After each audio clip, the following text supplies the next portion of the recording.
नमस्कार मित्रों, सुकून के दो पल में आप सभी का स्वागत है।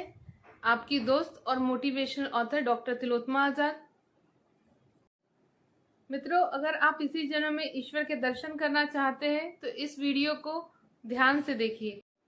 जिस ईश्वर को संसार यहाँ वहाँ दूर दूर तक ढूंढ रहा है, जैसे हिरन कस्तूरी की तलाश में यहाँ वहाँ भटकती है।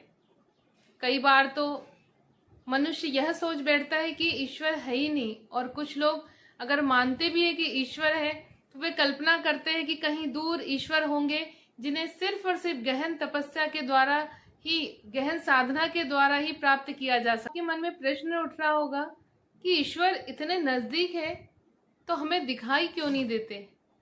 कई लोग तो ईश्वर दिखाई नहीं देते, इसलिए उनके अस्तित्व को ही नकार देते हैं। मित्रों, मैं आपसे एक प्रश्न पूछना चाहूंगी कि क्या ये हवा हमें दिखाई देती है? जब हमें बहुत गहरी चोट लगती है और असहनीय दर्द होता है तो क्या वह दर्द दूसरों को दिखाई देता है?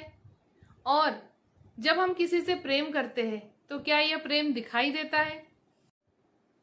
हवा, दर्द और प्रेम दिखाई नहीं देता, इसलिए हमें इसे भी नकार देना चाहिए कि ये होते ही नहीं है।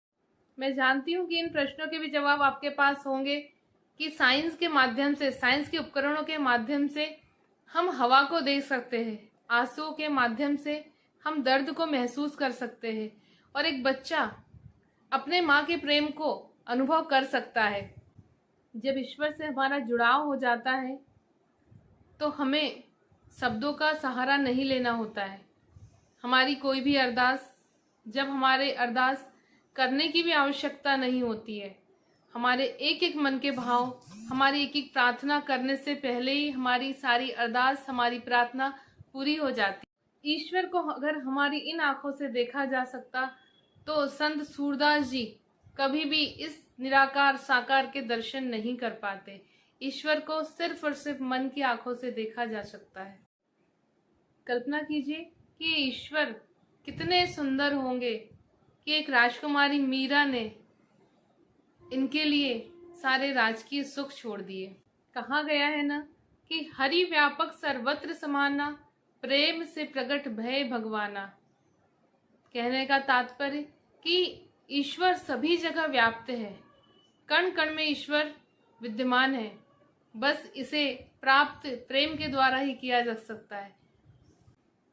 क्या ईश्वर को पाने के लिए हम उतना ही प्रयास करते हैं जितना एक प्रेमिका अपने प्रेमी को पाने के लिए, एक निसंतान दंपति पुत्र पाने के लिए, एक निर्धन धन पाने के लिए, और सारा संसार जिस माया को पाने के लिए लगा है, क्या ईश्वर को प्राप्त करने के लिए हम उतना ही प्रयास करते?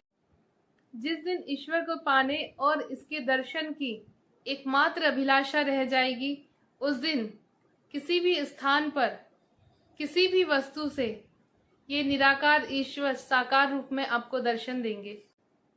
यदि आपको मेरा वीडियो पसंद आए तो इसे लाइक, सब्सक्राइब और शेयर करना ना भूलिए। फिर मिलते हैं सुकून के दो पलों के साथ। तब तक के लिए नमस्कार।